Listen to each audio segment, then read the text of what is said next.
जय हिंद। मैं पूनम और आप देख रहे हैं आदित्य पूरम। आज मैं डिस्कस करने जा रही हूँ जीके की कुछ क्वेश्चन। चलिए देखते हैं पहले क्वेश्चन की ओर। पहला क्वेश्चन है कि प्रथम भारतीय नोबेल पुरस्कार विजेता कौन थे।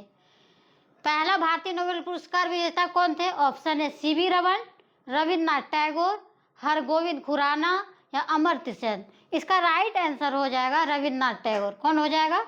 रविन्द्रनाथ टैगोर। इसको कब मिला था? इनको कब मिला था? 1913 में। कब मिला था? 1913 में। किसके लिए मिला था? गीतांजलि के लिए मिला था। किसके लिए मिला था? गीतांजलि के लिए। दूसरा क्वेश्चन, हमारा राष्ट्रीय गीत वंदे मातरम कहाँ से लिया गया है? हमारा राष्ट्रीय गीत जो वंदे मातरम है वो कहाँ से लिया गया है? चित्रा से, गोदाम से, डाकघर से या आनंद मठ से? तो इसका राइट आंसर हो जाएगा आनंद मठ से। कहाँ से? आनंद मठ। तो इसमें और क्वेश्चन पूछा जाता है कि जो हमारा राष्ट्रीय गीत वंदे मातरम किसने लिखा है? तो किसने लिखा है? बंकिम चंद्र चटर्जी। किसने लिखा है? बंकिम चंद्र चटर्जी। हमें तीसरा क्वेश्चन, 1928 के बारडोली आंदोलन का नेतृत्व किसने किया था? तो ऑप्शन है महात्मा गांधी, सरदार वल्लभ भाई पटेल, पंडित जवाहरलाल नेहरू या इनमें से कोई नहीं। इसका राइट आंसर हो जाएगा सरदार वल्लभ भाई पटेल। ये जो बारडोली आंदोलन कहाँ हुआ था? गुजरात में हुआ था। कहाँ हुआ था? गुजरात में 1928 में हुआ था। ये किसान के साथ मिलकर आंदोलन किया था। गुजरात के उसमें जो प्रांतीय सरकार थे वो क्या किए थे कि किसान के ऊपर 22% का कर लगा दिया था, जिसको देखते हुए सरदार भाई पटेल जी ने किसान के साथ मिलकर बहुत बड़ा आंदोलन छेड़ दिया था। हमें कि खालसा पंथ की स्थापना किसने की थी? खालसा पंथ की स्थापना किसने की थी? गुरु गोविंद सिंह, गुरु तेग बहादुर, गुरु अर्जुन या इनमें से कोई नहीं। तो इसकी स्थापना किसने की थी? गुरु गोविंद सिंह। गुरु गोविंद सिंह का जन्म कहाँ हुआ था? तो पटना में। पटना साहिब में हुआ था। ये 10वें गुरु थे। और ये कौन गुरु थे? 9वें गुरु। ये 9वें थे। और ये कितने नंबर पे थे? ये 5वें थे। और इन्हीं के बेटा ये थे, गुरु तेग बहादुर जी के बेटा ये गुरु गोविंद सिंह जी थे। और इसमें भी पूछा जाता है कि पहला गुरु कौन थे? सिख के पहला गुरु तो गुरु नानक जी। कौन थे? गुरु नानक जी। और इसमें ये भी पूछा जाता है कि जो गुरु अर्जुन जो थे, इनको सजा दिया गया था, मौत का सजा दिया गया था। किसने दिया था? औरंगजेब ने दिया था। किसने दिया था? औरंगजेब ने। हमें कि द लाइट ऑफ एशिया किसे कहा जाता है? द लाइट ऑफ एशिया किसे कहा जाता है? रूमी को, बुद्ध को, महात्मा गांधी या स्वामी विवेकानंद जी को? तो इसका राइट आंसर हो जाएगा बुद्ध को। किसको? बुद्ध को। बुद्ध का बचपन का नाम क्या था? सिद्धार्थ। क्या था? सिद्धार्थ। इनका जन्म कब हुआ था? इनका जन्म हुआ था 563 ईसा पूर्व। 563 BC में हुआ था। कहाँ पे जन्म हुआ था? नेपाल। नेपाल में कहाँ पे? लुम्बिनी में। कहाँ पे? लुम्बिनी में। हमें कि अमीर खुसरो किस सम्राट के दरबार में एक प्रसिद्ध संगीतकार थे? तो इसका ऑप्शन है शाहजहां, औरंगजेब, जहांगीर, अलाउद्दीन खिलजी। तो इसका राइट आंसर हो जाएगा अलाउद्दीन खिलजी। ये किस वंश के थे? खिलजी वंश का। खिलजी वंश का ये स्थापक मतलब ये कौन थे? फाउंडर कौन थे? तो जलालुद्दीन खिलजी। कौन थे? जलालुद्दीन खिलजी।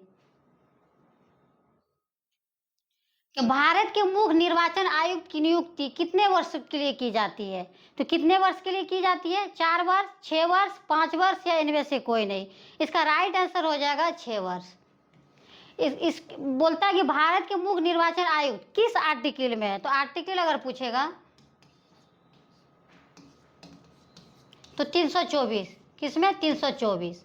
सबसे पहले निर्वाचन आयुक्त कौन थे इंडिया का? जब इंडिया आज़ाद हुआ तो सबसे पहले निर्वाचन आयुक्त कौन बने? तो सुकुमार सेन। कौन बने? सुकुमार सेन।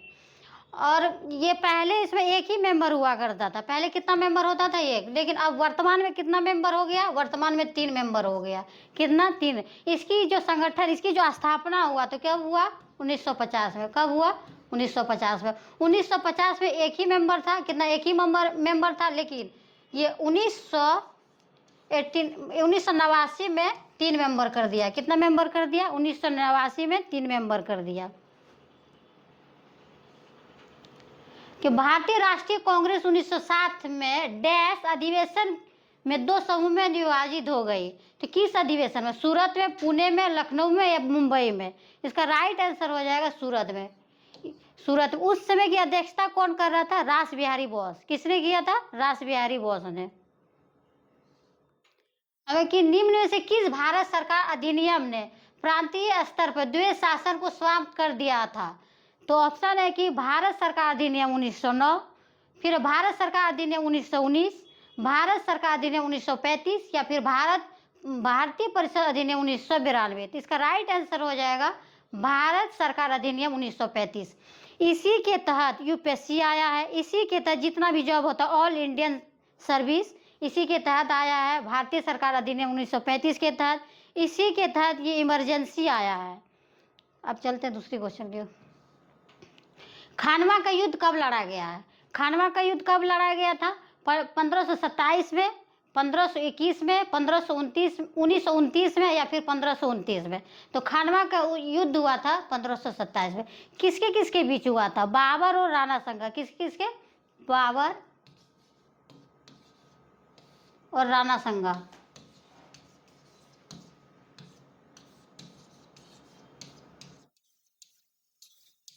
इसमें जीता कौन था? इसमें जीता था बाबर। कौन जीता था? बाबर जीता था।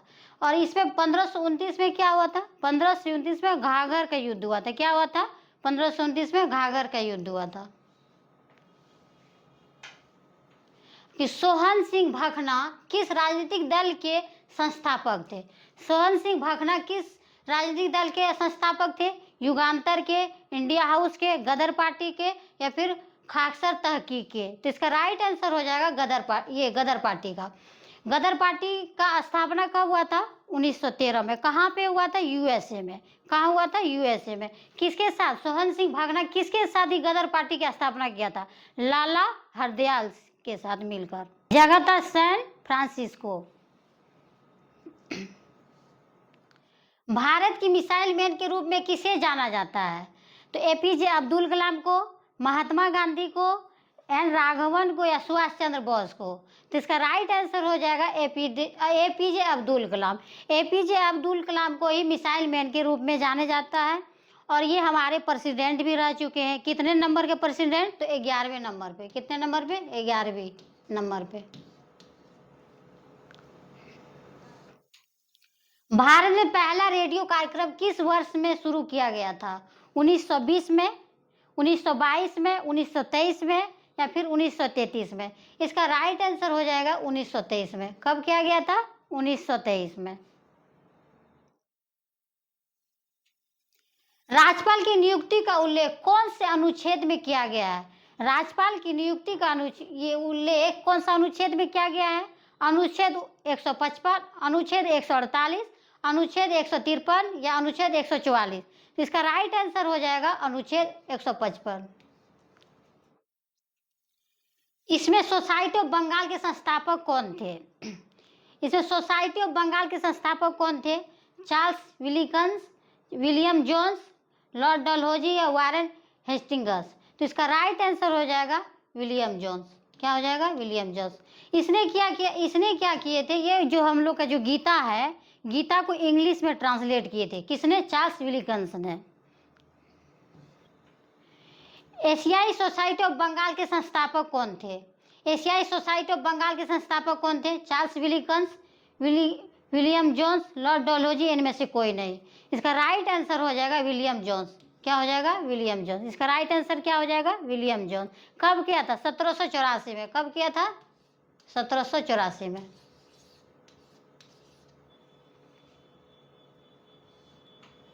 अस्पृश्यता डैश के आधार पर भेदभाव को संदर्भित करता है?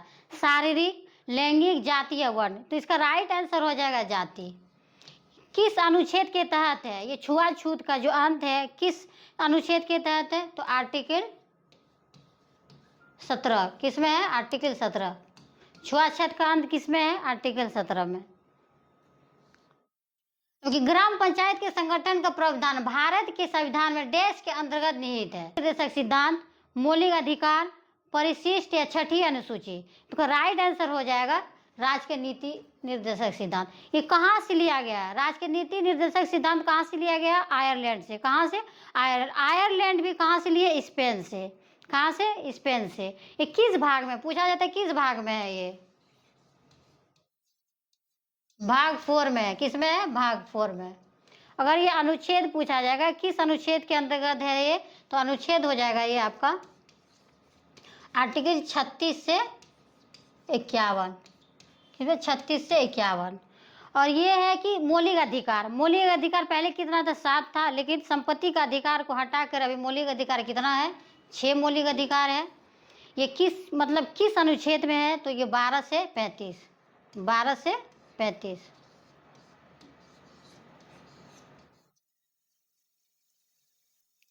निम्नलिखित में से क्या जानवरों और पौधों की दुर्लभ और लुप्त प्रजाति की दस्तावेजी के कार्य के लिए स्थापित किया गया है? तो blue data book, green data book, red data book, या इनमें से कोई नहीं। इसका राइट आंसर हो जाएगा रेड डाटा बुक। क्या हो जाएगा? Red data book. इसमें तो ये हम लोग का जो पर्यावरण के बारे में इस ग्रीन डाटा बुक में रखा गया है। माय मास्टर पुस्तक के लेखक कौन है? माय मास्टर पुस्तक के लेखक कौन है? रविन्द्रनाथ टैगोर, राजा राम मोहन राय, श्री अरविंदो या स्वामी विवेकानंद जी। तो इसका राइट आंसर हो जाएगा स्वामी विवेकानंद जी। क्या हो जाएगा? स्वामी विवेकानंद जी। भीमबेटका की गुफाएं कितने साल पुरानी मानी जाती है? भीमबेटका की जो गुफा है कितने साल पुरानी मानी जाती है? 1000 साल, 5000 साल, या 30,000 साल, या 10,000 साल? इसका राइट आंसर हो जाएगा 30,000 साल। कितना? 30,000 साल। ये भीमबेटका गुफा कहाँ है? कहाँ है? एमपी में। कहाँ है? मध्य प्रदेश में। मध्य प्रदेश के ये रायसेन जिला है, वहीं पे ये भीमबेटका गुफा है। 30,000 साल पुरानी है। और ये अभी एमपी के ये मुख्यमंत्री कौन है? शिवराज सिंह चौहान। कौन है? शिवराज सिंह चौहान। अगर आपकी मेरी वीडियो अच्छी लगी तो ज़्यादा से ज़्यादा शेयर करें, लाइक करें और सब्सक्राइब करें। Thank you.